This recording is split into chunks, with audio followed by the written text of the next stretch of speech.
Well, nze njagala kati olwalero kantwala omukisa guno kuyigiriza ekintu kino. Hit n'abayimbi balimu ebika. Waliwo kye bayita TikTok hit. Okitegeera eyo ogimanyi bulungi. Waliyo kye bayita viral hit. Nekyo okimanyi bulungi. Ne wabeerawo kye bayita timeless record oba hit record. Hit record.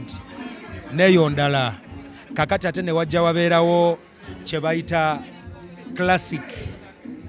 Kati nze nyimba classic zokka nti osobola okubeera eyo nga tompulirangako naye ate bwe ntandika oyimba byonna bye nnyimba oba obimanyi.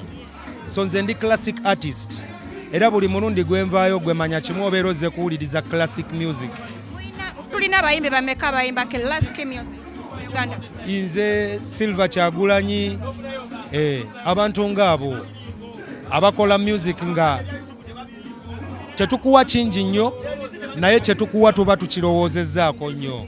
Njagala ombuulire omuyimbi eyasooka okutrendinga ku TikTok mu Uganda omujjukira?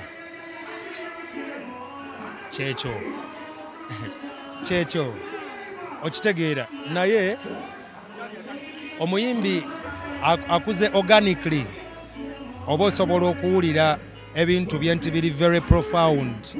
Okitegeera kwegamba nze ndowooza ku lyrics zange zenkuwa nange ebigambo ebisobola okukola hit mbimanyi.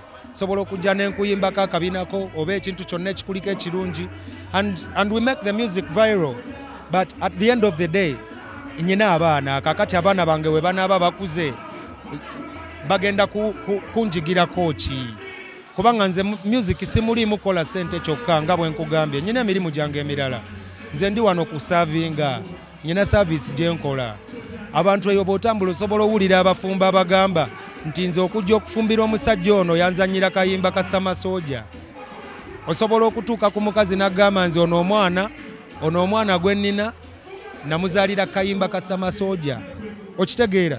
So music wange akola statement.